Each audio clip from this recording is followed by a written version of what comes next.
जितने कर्म योगी रहोगे, जितने उद्यमशील रहोगे, लक्ष्मी आपके जीवन में उतनी ही प्रसन्नता को उत्पन्न करती है।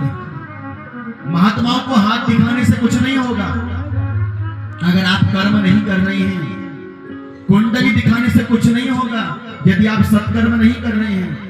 क्योंकि मेरा शास्त्र कहता है कि वाणी रसवती यश श्रवणवती प्रिया लक्ष्मीर्दानवतिर्यश सफलम तस्य जीवन। उस व्यक्ति का जीवन सफल है जिसकी वाणी मीठी है, जो मीठा बोलता है, जो अच्छा बोलता है। उस व्यक्ति का जीवन सफल है जिसके जीवन में सत्कर्म है, जो कर्म योगी है।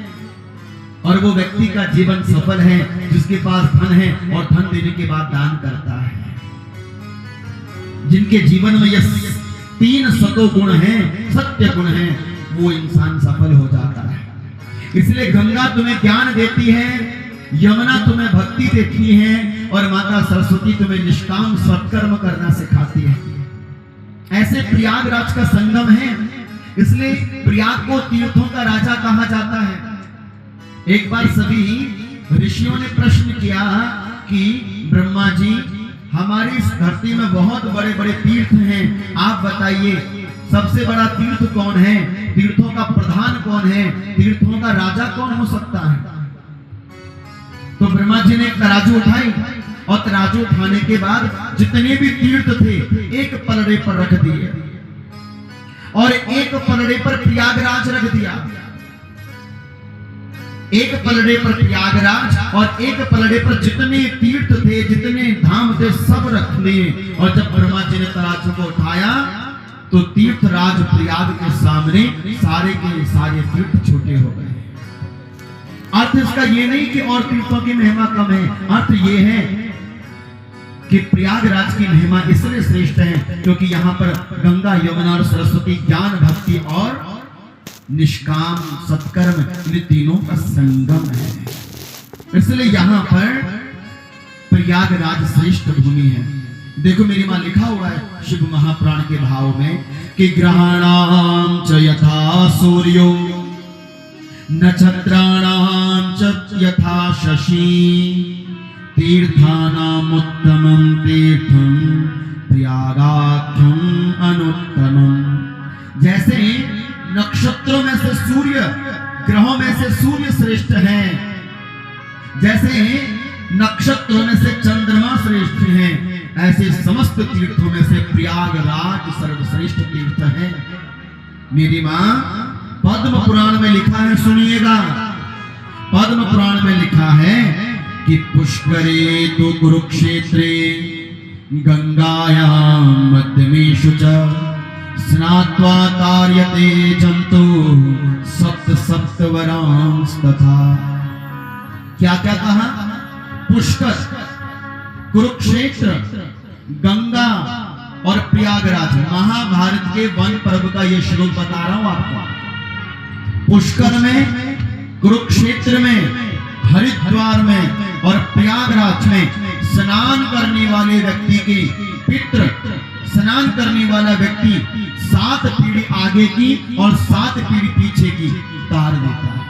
कहां कहां? कुरुक्षेत्र, प्रयागराज, हरिद्वार और प्रयागराज में, पुष्कर में। इन तीर्थों में स्नान करने वाला 7 कुल आगे के और 7 पीढ़ी पीछे के अपने पूर्वजों का उद्धार कर देता है। तो कथा कहां चल रही है?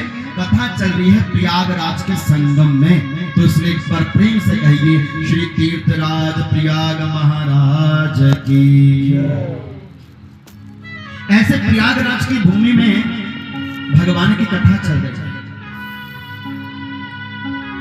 सूदी जी महाराज कथा सुना रहे हैं और शौनकादि 88,000 महात्मा जन इस कथा को सुन रहे हैं।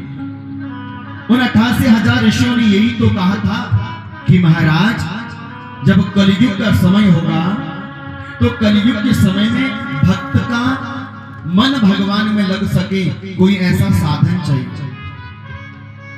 क्योंकि कलयुग में इतने आकर्षक आकर्षण वाली वस्तुएं हैं कि वस्तुओं में फंसकर व्यक्ति भगवान की कथा तक नहीं पहुंचता है। आज मोबाइल खोलो तो व्यक्ति इतना अंधा हो जाता है मोबाइल में कि आगे पीछे की सुध भुला देता है। संसारिक भोग इतने जबरदस्त हैं कि भगवान की कथा तक आना बहुत बड़ी बात हो गई। मेरी माँ, आज के समय की सबसे बड़ी यात्रा है भगवान की कथा की यात्रा। इस कथा तक आना बड़ा कठिन हो गया है, इस कथा तक पहुंचना बड़ा कठिन हो गया है। और मेरे शिव महाप्राण की कथा कहती है कि तद पुण्यम लभते शंभो कथा श्रवण मात्र कह। भगवान की कृपा से पहले तो कथा किसी को मिलती नहीं है, और किसी को मिल जाए तो उसके ऊपर शिव की कृपा अपने आप हो जाती है। इसलिए कथा में आने का एक मूल कारण बनता है क्या? आपके अंदर बैठे हुए महादेव की भक्ति का रस जब स्फुटित होने लगता है तब भगवान कृपा करते हैं कि जाओ मेरी कथा में बैठकर तुम मेरी कथा को सुनो। यदि आपसे कभी कोई पूछे, यदि कभी आपसे कोई कहे कि आपके जीवन में भक्ति है तो भक्ति का फल क्या है, आपने भक्ति करी है उस भक्ति का फल क्या है, बताओ मेरी मां, भक्ति का फल क्या है? बोलो। भक्ति से हमें क्या मिलता है? घर बार मिलता है, कोठी बंगला मिलता है, कार मिलता है, क्या मिलता है? मैया जी,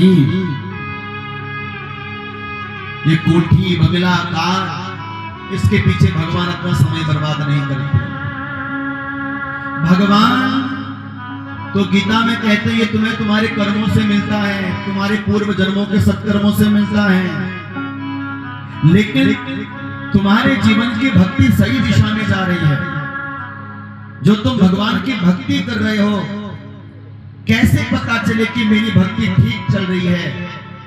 कैसे मापोगे कि मेरी भक्ति सही दिशा में जा रही है? तो शिव महाप्राण की कथा कहती है कि आपके पूर्व कर्मों के फल से, आपके अच्छे कर्मों के फल से आपको धन दौलत वैभव मान सम्मान मिलता है, लेकिन आपकी भक्ति सही दिशा में जा रही है। आपके ऊपर भक्ति रानी कृपा कर रही है, आपके ऊपर भक्ति महारानी अपनी छत्र छाया बनाकर रखी है, आपकी भक्ति सही दिशा में जा रही है। इस बात का पता तब चलता है जब आपको भगवान की कथा मिलना प्रारंभ हो जाती है, जब आप भगवान की कथा में आकर बैठ